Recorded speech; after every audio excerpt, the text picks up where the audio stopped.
Hi friends, న్యూమరాలజీలో question చూద్దామా? ఒకటి 6 12 4. So 6ని multiply 6 into 6 చేస్తే 12 వస్తుంది.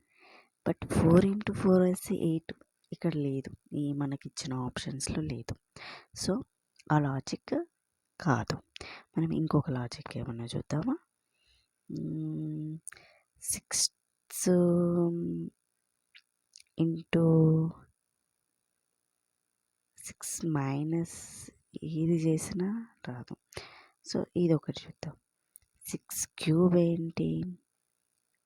260.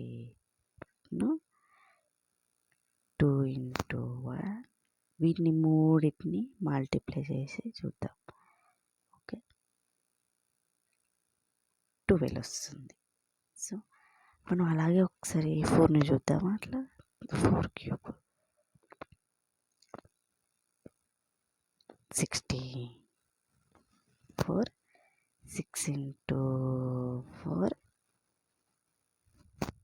24. సో ఆన్సర్ ఏమన్నా ఉందా ఇందులో? ఉంది, 24. So answer is 24.